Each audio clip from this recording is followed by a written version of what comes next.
The staircase. When Mark bought the old Victorian house on the edge of town, he knew it needed work. The realtor had warned him about the odd layout rooms that led to nowhere, windows that didn't open, and most notably, a second floor with no stairs. The previous owners must have removed them, she said with a shrug. Mark, a contractor by trade, saw it as a challenge. He spent weeks designing the perfect Staircasea Grand, sweeping structure that would be the centerpiece of the home. He worked tirelessly, cutting wood, hammering nails, and sanding every surface until it gleamed. But as he built, strange things began to happen. The first night, he heard footsteps above him, though the second floor was empty. The sound was slow and deliberate, like someone pacing. When he went to investigate, he found nothing. The next day, his tools started disappearing. He'd set down a hammer or a level, only to find it gone moments later. Once, he discovered his tape measure hanging from a beam in the attic, though he hadn't been up there in days. Despite the odd occurrences, Mark pressed on.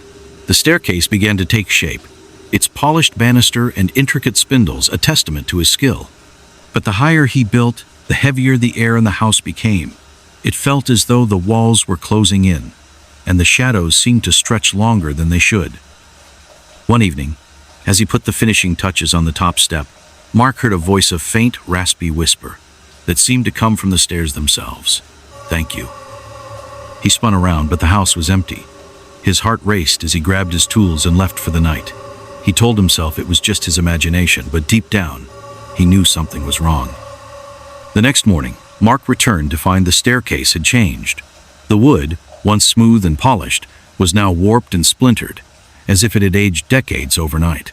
The banister was covered in deep scratches, and the steps creaked under his weight, though they had been solid the day before.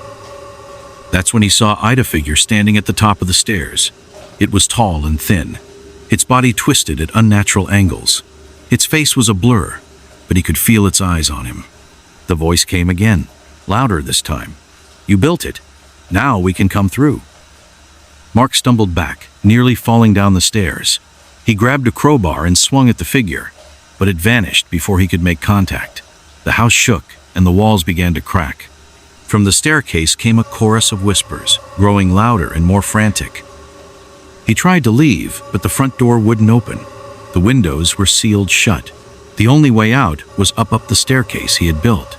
As he climbed, the steps groaned and shifted beneath him.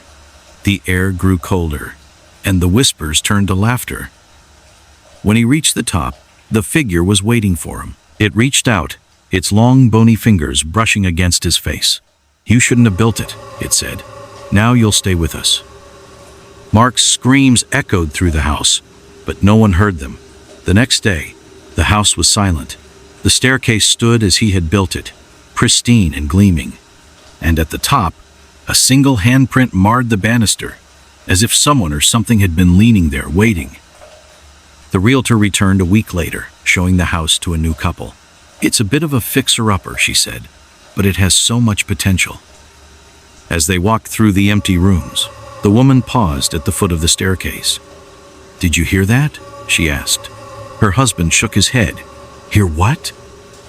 It sounded like whispering. The realtor smiled. "Just the wind.